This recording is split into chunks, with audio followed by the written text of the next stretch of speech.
అందరికీ నమస్తే అండి. నేను మీ జర్నలిస్ట్ నవత. ఎక్కడున్నానని చూస్తున్నారా? నాగర్ కర్నూలు జిల్లాలోని ఎల్లమ్మ రంగాపురం అనే గ్రామంలో ఉన్నాను. చూస్తున్నారు కదా, ఇక్కడ ఈ టెంపుల్ని చూస్తుంటే ఎక్కడో తిరుపతి వెంకటేశ్వర స్వామి ఆలయాన్ని చూసినట్టుగా అనిపిస్తుంది కదా. తిరుమల వెంకటేశ్వర స్వామి ఆలయం లాగానే ఎల్లమ్మ రంగాపురంలో ఆలయాన్ని, వెంకటేశ్వర స్వామి ఆలయాన్ని నిర్మిస్తున్నారు. దీనికి 300 ఏళ్ల చరిత్ర ఉంది. ఇంకో ముఖ్యమైన విషయం ఏంటంటే, ఇది ఎండోమెంట్ కి సంబంధించిన ఆలయం అయినా దీని శిథిలావస్థలోకి వెళ్ళిపోయింది. ఇప్పుడు గ్రామస్తులందరూ కలిసి నాగిరెడ్డి గారి సహకారంతో ఈ ఆలయాన్ని మళ్ళీ పునర్నిర్మిస్తున్నారు. ఫిబ్రవరి 21 నుంచి 26వ తారీఖు వరకు కూడా ఇక్కడ అంగరంగ వైభవంగా అనేక కార్యక్రమాలతోటి స్వామివారికి ప్రాణ ప్రతిష్ఠ చేయబోతున్నారు. ఈ నేపథ్యంలో అసలు ఈ గుడి చరిత్ర ఏంటి, ఎన్ని వందల సంవత్సరాల నుంచి ఉంది, ఈ గుడి గతంలో గుడి ఏమైంది, మళ్ళీ కొత్తగా దీన్ని నిర్మించడానికి కారణం ఏంటి, ఆలయాలను కాపాడుకోవాల్సిన బాధ్యతలు ఏంటి అనేవి ఇక్కడ వాళ్ళతో మాట్లాడడం కోసం మనం వచ్చాం. కానీ ఒకటి మాత్రం చెప్తున్నాను, ఇప్పటికే ఈ ఆలయానికి సంబంధించిన విగ్రహాలన్నీ కూడా వచ్చేసాయి. మనకు అక్కడ కనిపిస్తున్నాయి కదా వడ్లు, ఆ వడ్ల లోపడే విగ్రహాలను ఉంచారు.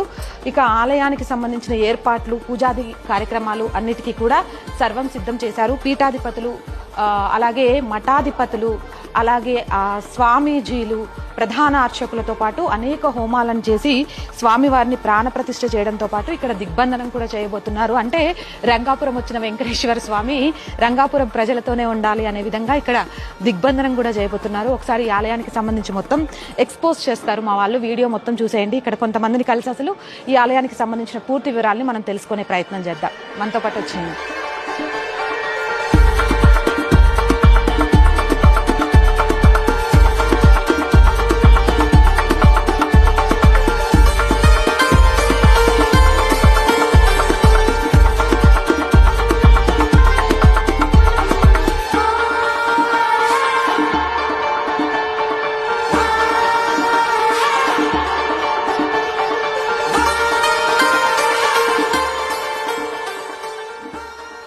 ఎవడు కూడా క్యా హై అని ప్రశ్నించకుండా సమాధానం చెప్పి ఏకీకృతంగా అధ్యక్షులై ఆ తర్వాత శుభస్వీకారంగా మన గ్రామంలో రంగాపురమా అంతరంగాపురమా మన హృదయంలో ఉండబడేటువంటి రంగనాథ స్వామికి నిలయమైన ఆలయం రంగనాథాలయం.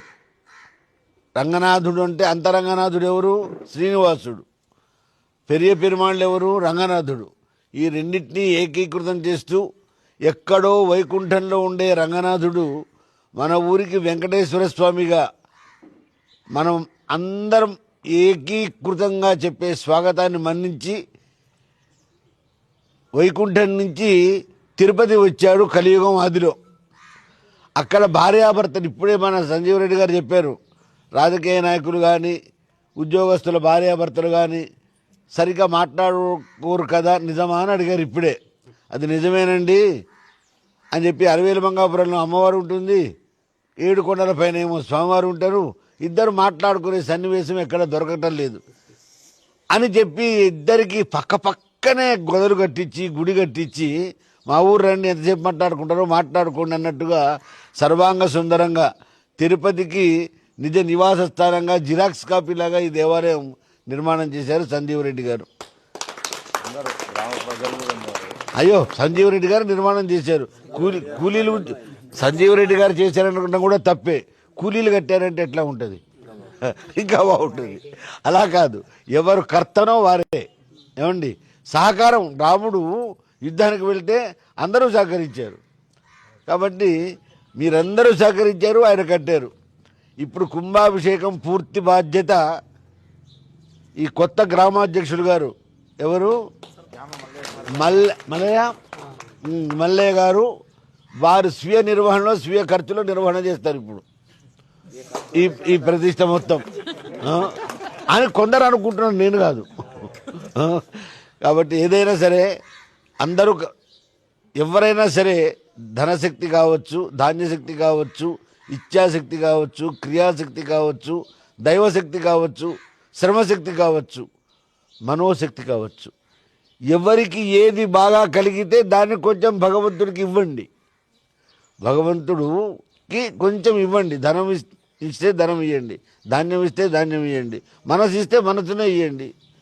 అన్నిటికంటే మనసే ప్రధానత. కాబట్టి ఆ మనసు ఒక్కటి ఆయనకి ఇచ్చేసేయండి. సరేనయ్యా. స్వస్తి శ్రీ చాంద్రమాన శ్రీ విశ్వావసునామ సంవత్సర ఫాల్గుణ శుద్ధ పంచమి శనివారం తేదీ 21/2/26 మొదలు 26/2/2026 గురువారం వరకు పాల్గొన శుద్ధ దశమి వరకు ప్రాణప్రతిష్ఠా మహోత్సవములు నిర్వహింపబడును. అయ్యా, ముహూర్తానికి స్వాగతం చెప్పండి. ఇక ఈ కార్యక్రమం ఎవరు చేస్తున్నారో చూస్తేనే తెలుస్తుంది కదా. అయిపోయింది అయ్యా. ఇక కార్యక్రమ వివరాలు 21/2/26 శనివారం సాయంత్రం 5 గంటలకు అంకురార్పణ, మహాకుంభ స్థాపన, ఋత్వికరణము, మృత్సంగ్రహణము, అంకురారోపణ అనేటువంటి కార్యక్రమాలు జరుగుతాయి ఆ రోజు సాయంత్రం. 22 ఉదయం ఆదివారం యాగశాల ప్రవేశము, మూర్తి కుంభ ఆవాహన, మృత్తికాదివాసము ఉదయం జరుగుతాయి. సాయంత్రం విష్ణుసహస్రనామ పారాయణము, స్థాపనాయంత్రమును, క్షీరతర్పణములు. 23వ తారీఖు సోమవారం పంచవింశతి మహాకలశాభిషేకం స్వామివారికి, తర్వాత జలాదివాసము, విశేష హోమములు, మంత్రపుష్ప నీరాజనములు. సాయంత్రం మళ్ళీ యథారకంగా పూజలు, హోమాలు, జపాలు జరుగుతాయి. తర్వాత 24వ తారీఖు మంగళవారం 81 కలశాలతోటి అభిషేకం, నిత్య పూజా కార్యక్రమాలు. సాయంత్రం ధాన్యాదివాసము, విశేష హోమాలు. ఆ రోజు హంపి పీఠాధిపతి జగద్గురు శంకరాచార్య స్వామి హంపి విరూపాక్ష విద్యారణ్య మహాసంస్థాన పీఠాధీశ్వరులు శ్రీ శ్రీ శ్రీ విద్యారణ్య భారతి స్వామీజీ గారిచే ప్రవచనం ఉంటుంది. అలాంటి స్వామీజీలు ఏం చేస్తున్నారు. తర్వాత 25వ తారీఖు స్వామివారికి 100 కలశాలతోటి మొట్టమొదటిసారిగా అభిషేకం జరుగుతుంది. సాయంత్రం జీవన్యాసము, తత్వన్యాసము, ఫలపుష్ప శయ్యాదివాసాలు, ప్రాణ ప్రతిష్ఠా హోమం జరుగుతుంది స్వామికి. ఇక 28/2/26 గురువారము 26 ఆ రోజు మహాపూర్ణాహుతి, రత్నన్యాసము, స్వామి అష్టదిగ్బంధనం. ఇక మా ఊళ్ళోనే ఉండయ్యా, పని అయిపోయిందని వెళ్ళిపోకు, కలియుగాంతం వరకు మా ఊళ్ళోనే ఉండాలి, మీరు మమ్మల్ని రక్షించాలి అనేది వేదోక్తంగా అష్టబంధనం ఉంటుంది. ఆ అష్టబంధనాన్ని కూడా స్వామి కదలకుండా శ్రేణి బంధనం చేస్తారు. తర్వాత ప్రతిష్ట జరుగుతుంది. పద్మావతి సమేత వెంకటేశ్వర స్వామి ప్రాణప్రతిష్ఠ, మహాకుంభాభిషేకము, శాంతి కళ్యాణము జరుగుతుంది. ఈ కళ్యాణానికి ఆదిత్య వరా శ్రీ స్వామి అమ్మక్షేత్రము పీఠాధిపతులు మరియు శ్రీ శ్రీ శ్రీ పంచమ సిద్ధలింగ మహాస్వామి పశ్చిమాద్రి సంస్థాన విముక్త కంఠగార్ల ఆధ్వర్యంలో జరుగుతుంది.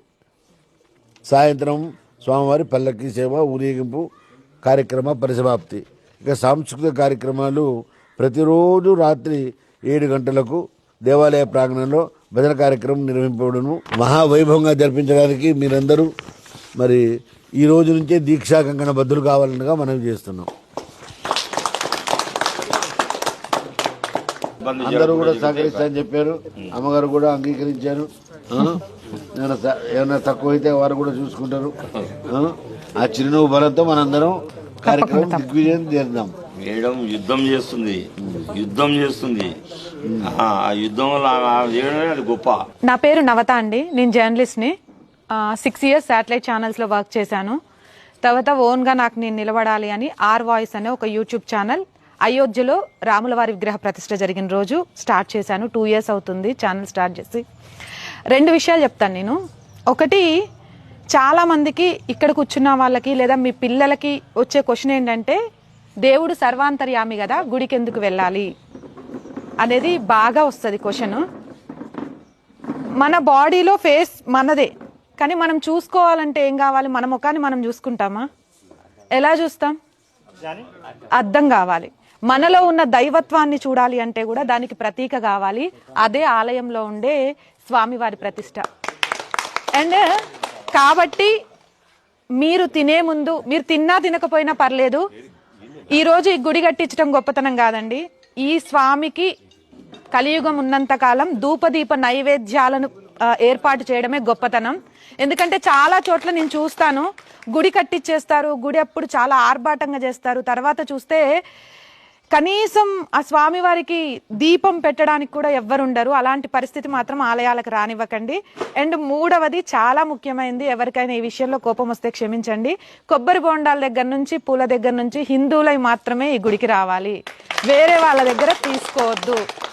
ఇది సీరియస్ గా చెప్తున్నా. ఇక్కడ షాప్స్ ఇచ్చినా కూడా హిందువులకు ఇవ్వండి, వాళ్ళే పెట్టుకోవాలి. ఒక గుడి వల్ల లాభం పొందితే ఒక హిందువే పొందాలి.